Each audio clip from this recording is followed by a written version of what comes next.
আলহামদুলিল্লাহ ওয়াহদা ওয়াসসালাতু ওয়াসসালামু আলা মান লা নাবিয়্যা বা'দা আম্মা বা'দ। আলহামদুলিল্লাহ, দূরে এবং কাছে, দেশে এবং প্রবাসে যারা যেখান থেকে আমাদেরকে দেখছেন সকলকে জানাই আন্তরিক মোবারকবাদ। আমরা আজকে আপনাদের মাঝে জুমার দিনের বিশেষ 4টি আমলের ব্যাপারে আমরা কিছু তথ্য, কিছু মেসেজ দেওয়ার চেষ্টা করব ইনশাআল্লাহ।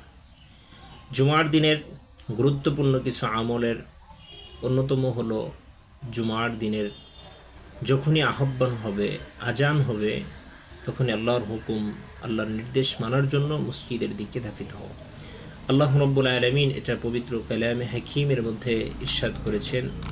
সূরাতুল জুমার 9 নম্বর আয়াতের মধ্যে আল্লাহ রাব্বুল আলামিন বলেন, ইয়া আইয়ুহাল্লাযীনা আমানু ইযা নুদিয়া লিস-সালাতি মিন ইয়াউমিল জুমআ ফাসআউ ইলা যিকরিল্লাহি ওয়া যারুল বাঈদ। আল্লাহ রাব্বুল আলামিন আমাদেরকে নির্দেশ করেছেন, হে মুমিনগণ, যখন জুমার দিনের নামাজের আহ্বান দেওয়া হয় বা ডাকা হয়, তখন তোমরা আল্লাহর স্মরণে ধাবিত হও এবং ক্রয় বিক্রয়কে পরিত্যাগ করো। অতএব জুমার দিনের এটা গুরুত্বপূর্ণ একটি কাজ হলো যে না, আজানের সঙ্গে সঙ্গে মসজিদে আসার চেষ্টা করা। জুমার দিনে আরেকটি গুরুত্বপূর্ণ কাজ হলো গোসল করা, উত্তম পোশাক পরিধান করা, সুগন্ধি ব্যবহার করা।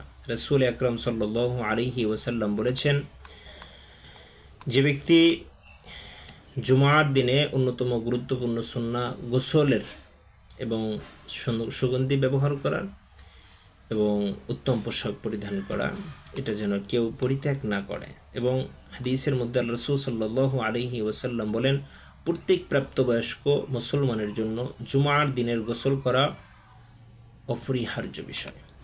এ ব্যাপারে আরও হাদিস এসেছে। রাসূল সাল্লাল্লাহু আলাইহি ওয়াসাল্লাম বলেন, যে ব্যক্তি জুমার দিনে গোসল করলো, সুগন্ধি ব্যবহার করলো, মসজিদে যায় এবং ইমামের খুতবা দেওয়ার সময় মনোযোগ সহকারে শোনে, তার গত জুমার থেকে এ জুমা পর্যন্ত গুনাহসমূহকে আল্লাহ রাব্বুল আলামিন ক্ষমা করে দেয়। বুখারী শরীফের মধ্যে রওয়ায়াত এসেছে। তাহলে 1 নম্বরে আমরা গোসল, সুগন্ধি এবং উত্তম পোশাক পরিধান করা, এটার গুরুত্ব আমরা বুঝতে পেরেছি। 2 নম্বরে সূরাতুল কাহফ তেলাওয়াত করা। রাসূল আকরাম সাল্লাল্লাহু আলাইহি ওয়াসাল্লাম বলেছেন, যে ব্যক্তি জুমার দিনে সূরা কাহফ পাঠ করে, তার জন্য 2 জুমার মধ্যবর্তী সময় পর্যন্ত আলো বা বরকতপূর্ণ হয়ে যায়। আর এক রাওয়ায়াতের সেই ইমাম কাইয়ুম রাহিমাহুল্লাহ তিনি বলেন, সূরা কাহফ দুনিয়ার ফিতনা, দাজ্জালের ফিতনা পরীক্ষা ও ঈমানের পরীক্ষা, উপদেশ, ঈমানের পরীক্ষার উপদেশ রয়েছে। তার জুমার দিনে এর পাঠ মুমিনের অন্তরকে আলোকিত করে দেয়। অতএব আরও রেওয়ায়াত আছে যে জুমার যারা সূরাতুল কাহফের তেলাওয়াত করে, তাহলে তাদের হায়াতের কালে যদি দাজ্জালের কোনো ফিতনা হয়, এই ফিতনা থেকে আল্লাহ সুবহানাহু ওয়া তাআলা তাদেরকে হেফাজত করবেন। 3 নম্বর দুরূদ শরীফ পাঠ করা। রাসূল আকরাম সাল্লাল্লাহু আলাইহি ওয়াসাল্লাম বলেন, তোমরা জুমার দিনে বেশি বেশি করে দুরূদ পাঠ করো, কারণ কেননা তোমাদের এই দুরূদগুলো জুমার দিনে আমার কাছে পৌঁছানো হয়, আমার কাছে উপস্থিত করা হয়। তা আল্লাহ রাসূল সাল্লাল্লাহু আলাইহি ওয়াসাল্লামের কাছে আমার দুরূদ, আমরা যদি সাল্লাল্লাহু আলাইহি ওয়াসাল্লাম অথবা এ ধরনের যে দুরূদগুলো হাদিসে পাওয়া যায়, এগুলো পাঠ করি, এগুলো ফেরেশতারা রাসূল আকরাম সাল্লাল্লাহু আলাইহি ওয়াসাল্লামের কাছে উপস্থিত করে। এজন্য আল্লাহ রাসূল নির্দেশ করেছেন তার উম্মতদেরকে যে তোমরা জুমার দিনে বেশি বেশি করে দুরূদ শরীফ পাঠ করো।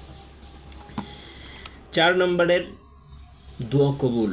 জুমার দিনের এমন একটি মুহূর্ত আছে যে মুহূর্তে দোয়া কবুল হয়। এই মুহূর্তে যদি কোনো ব্যক্তি হারাম ব্যতীত কোনো হালাল কোনো জিনিসের আবদার আল্লাহ সুবহানাহু ওয়া তাআলার কাছে করেন, আল্লাহ রাব্বুল আলামিন তা কবুল করবেন। এ ব্যাপারে রাসূল আকরাম সাল্লাল্লাহু আলাইহি ওয়াসাল্লাম অভয় দিয়েছেন, তিনি বলেছেন। অতএব আমরা এদিনে বেশি বেশি করে দোয়া করতে পারি। তবে প্রশ্ন থেকে যায় যে এই সময়টি কখন? রাসূল আকরাম সাল্লাল্লাহু আলাইহি ওয়াসাল্লাম স্পষ্টভাবে কোনো সময়ের উল্লেখ করে দেন নাই।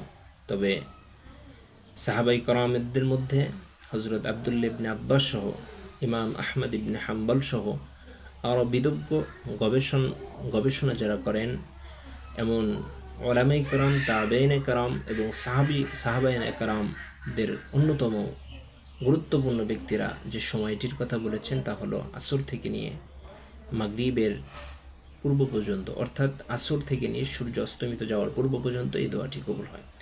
তার 4টি আমলের কথা বললাম। পরিষ্কার পরিচ্ছন্ন কাপড় পোশাক পরিধান করা, 2 নম্বর আমরা বললাম সূরাতুল কাহফ তেলাওয়াত করা, 3 নম্বর দুরূদ শরীফ, 4 নম্বর দোয়া। এই 4টি আমল আমরা জুমার দিনে কোনো অবস্থাতেই ছাড়ব না। এটা আল্লাহ রাসূল সাল্লাল্লাহু আলাইহি ওয়াসাল্লামের সুন্নাহের মধ্যে অন্যতম সুন্নাত। জুমার দিনে বিশেষ করে আমরা আমলগুলো করার চেষ্টা করব, নিজে করব, অপরকে করার জন্য বলার জন্য আমরা নির্দেশ করব, করার জন্য নির্দেশ করব। আল্লাহ সুবহানাহু ওয়া তাআলা আমাদেরকে তৌফিক দান করুন।